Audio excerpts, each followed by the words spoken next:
Lecture du livre Jésus-Christ d'Ellen White. À Capernaum. Dans les intervalles qui s'écoulaient entre ces divers voyages, Jésus demeurait à Capernaum. On finit par désigner cette ville comme étant sa propre ville. Située sur la route qui va de Damas à Jérusalem et en Égypte, ainsi que vers la mer Méditerranée, c'était un lieu de passage très fréquenté. Des gens venant de différentes contrées passaient par la ville ou s'y arrêtaient au cœur de leur voyage pour s'y reposer. Jésus y rencontrait des personnes appartenant à toutes les nations et à tous les rangs, des riches et des grands, aussi bien que des pauvres et des humbles, et de là ses enseignements étaient transportés dans d'autres pays et dans beaucoup de familles. On était poussé à étudier les prophéties. L'attention se dirigeait vers le Sauveur et le monde apprenait à connaître sa mission. Dans la synagogue, Jésus parla du royaume qu'il était venu établir et de la mission qu'il devait accomplir en délivrant les captifs de Satan. Il fut interrompu par un cri déchirant. Un aliéné s'élança du milieu de la foule, s'écriant « Ah ! Qu'y a-t-il entre nous et toi, Jésus de Nazareth ? Es-tu venu pour nous perdre ? Je sais qui tu es, le Saint de Dieu. » Tous étaient dans la confusion et la crainte. Les auditeurs du Christ étaient distraits et ses paroles n'étaient plus entendues. C'était là le but que Satan s'était proposé en introduisant sa victime dans la synagogue. Mais Jésus reprit le démon. « Tais-toi et sors de cet homme. » Alors le démon, après l'avoir jeté au milieu de l'assemblée, sortit de lui sans lui faire aucun mal.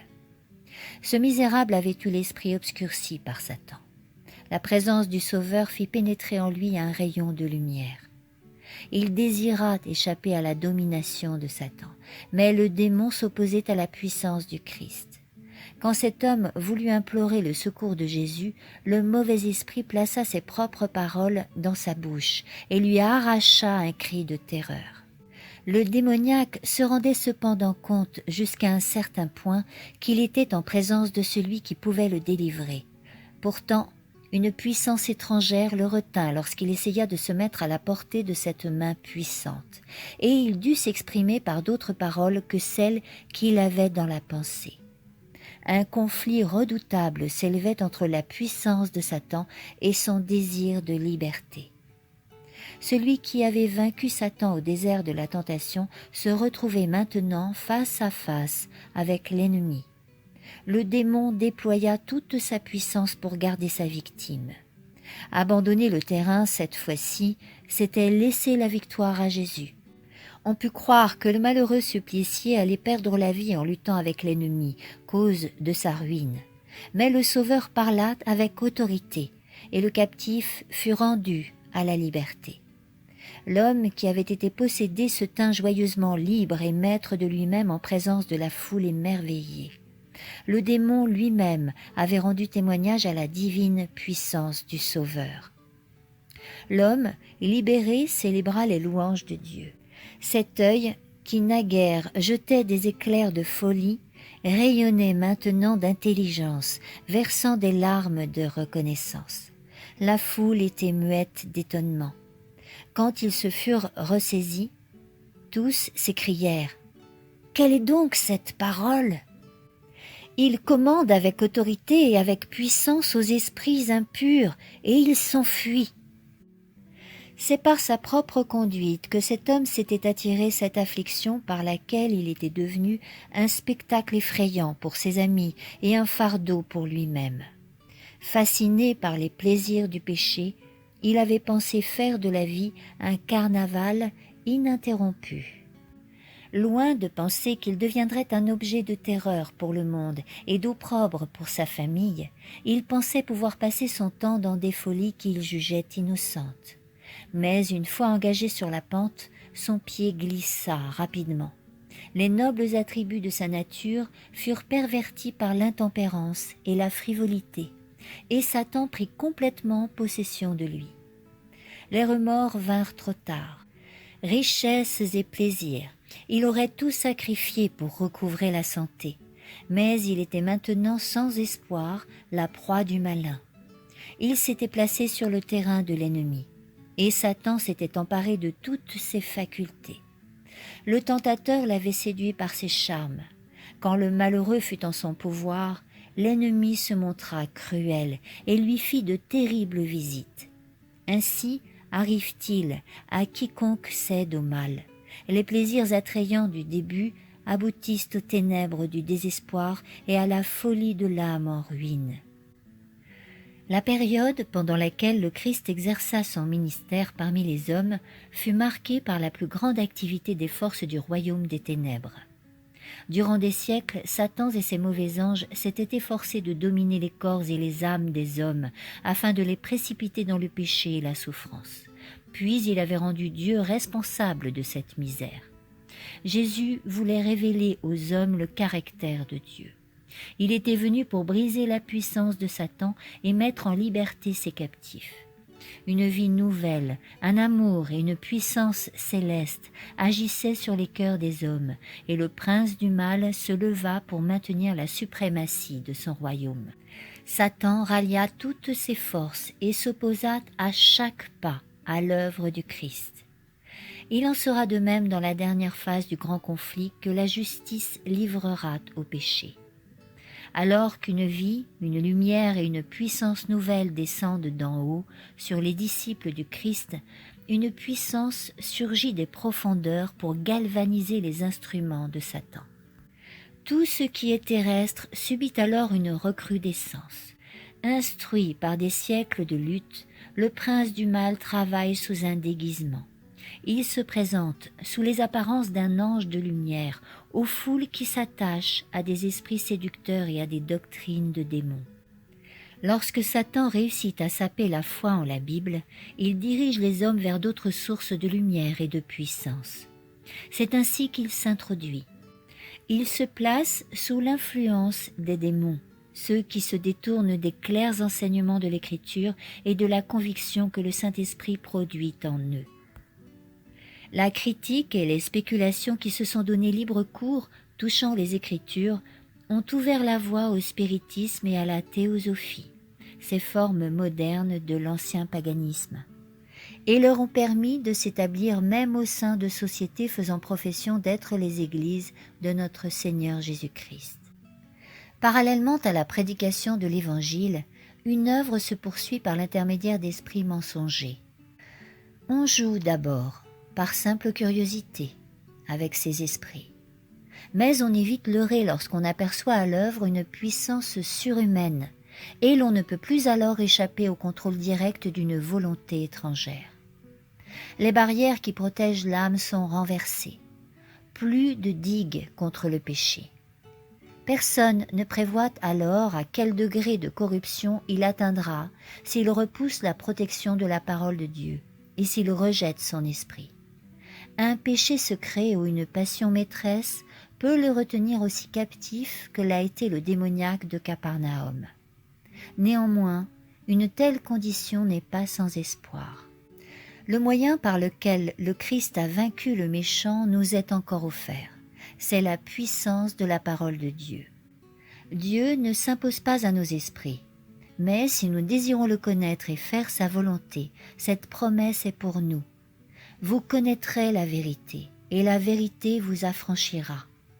Si quelqu'un veut faire la volonté de Dieu, il connaîtra si ma doctrine est de Dieu.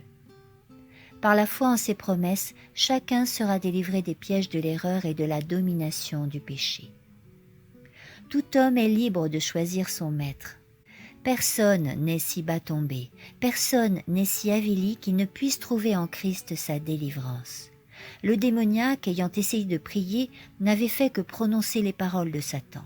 Cependant, l'appel, non exprimé, de son cœur fut entendu. Aucun cri d'une âme en détresse, même si ce cri ne peut se traduire par des mots, ne reste sans réponse. Ceux qui consentiront à faire alliance avec le Dieu du ciel ne seront pas abandonnés au pouvoir de Satan ou à l'infirmité de la chair. Le Sauveur les invite à avoir recours à sa protection et à faire la paix avec lui. Les esprits des ténèbres lutteront pour retenir une âme sous leur domination.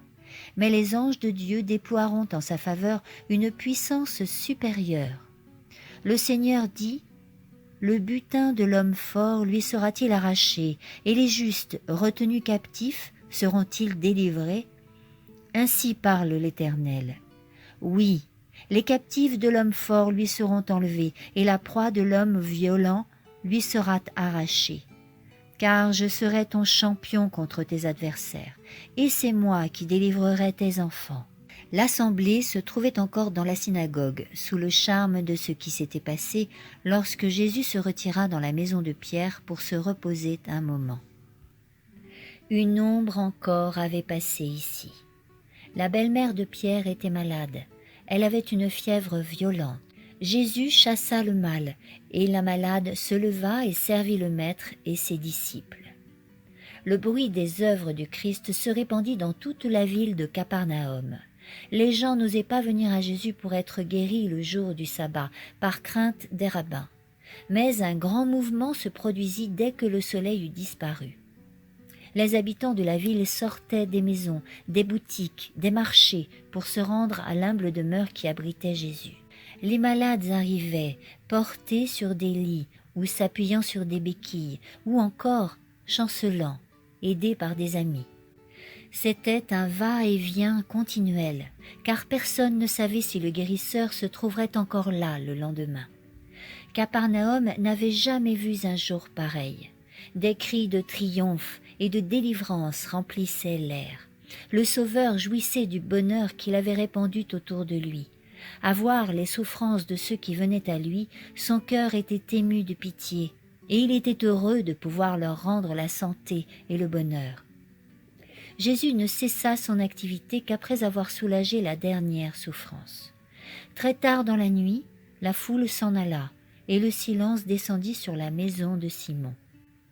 Alors, après cette journée longue et fatigante, Jésus chercha du repos. Mais tandis que la ville était encore plongée dans le sommeil, le lendemain matin, comme il faisait encore fort obscur, s'étant levé, il sortit et s'en alla dans un lieu écarté, et il y priait. Ainsi se passaient les premiers jours du ministère terrestre de Jésus. Souvent, il donnait congé à ses disciples afin de leur permettre de se reposer chez eux. Lui résistait doucement à leurs efforts pour le distraire de ses travaux. Tout le jour, il besognait, enseignant les ignorants, guérissant les malades, rendant la vue aux aveugles, nourrissant la foule. Le soir et le matin, de bonne heure, il allait à la montagne comme à un sanctuaire pour y communier avec son Père. Il lui arrivait souvent de passer la nuit entière dans la prière et la méditation pour reprendre son activité parmi le peuple avec le lever du soleil. De bonne heure, le matin, Pierre et ses compagnons vinrent dire à Jésus que déjà les habitants de Capernaum étaient à sa recherche. Les disciples avaient éprouvé une amère déception en voyant comment le Christ avait été reçu jusque-là. Les autorités de Jérusalem voulaient le faire mourir. Ses propres concitoyens avaient tenté de lui ôter la vie. Mais Capernaum l'accueillait avec un joyeux enthousiasme, et les espérances des disciples en furent ranimées. Peut-être que parmi ces Galiléens épris de liberté se trouveraient des adhérents de la religion nouvelle. Pourtant, ils eurent la surprise d'entendre ces paroles du Christ. « Il faut que j'annonce aussi aux autres villes la bonne nouvelle du royaume de Dieu, car c'est pour cela que j'ai été envoyé. » Au milieu de l'excitation qui régnait à Capernaum, on risquait de perdre de vue l'objet de sa mission. Jésus ne se contentait pas d'attirer l'attention sur lui-même en qualité de thaumaturge ou de guérisseur. Il s'efforçait d'attirer les hommes à leur sauveur. Ces gens-là étaient enclins à croire qu'il venait en qualité de roi afin d'établir une royauté terrestre. Il voulait détourner leur esprit des choses terrestres et les diriger vers les choses spirituelles. Un succès purement mondain eût compromis son œuvre. L'admiration d'une foule insouciante le contrariait. Dans toute sa vie, il n'eut jamais la pensée de se faire valoir. Le Fils de l'homme était étranger aux hommages que le monde accorde à la position, à la richesse ou au talent. Jésus n'employa aucun des moyens qui servent aux hommes à gagner des adhésions ou à arracher des hommages. Plusieurs siècles avant sa naissance, il avait été prophétisé à son sujet. Il ne criera point, il n'élèvera point sa voix et ne la fera pas entendre dans les rues. Il ne brisera pas le roseau froissé, et il n'étouffera pas le lumignon qui va s'éteindre. Il fera régner la justice en toute vérité. Il ne connaîtra ni lassitude, ni découragement jusqu'à ce qu'il ait établi la justice sur la terre. Les pharisiens cherchaient à se distinguer en accomplissant scrupuleusement des cérémonies et en pratiquant avec ostentation des actes de culte et de bienfaisance. Ils prouvaient leur zèle par la religion en faisant d'elle un sujet de discussion. Les sectes rivales se disputaient avec ardeur, et il n'était pas rare d'entendre dans les rues les voix irritées de savants docteurs de la loi engagés dans des controverses.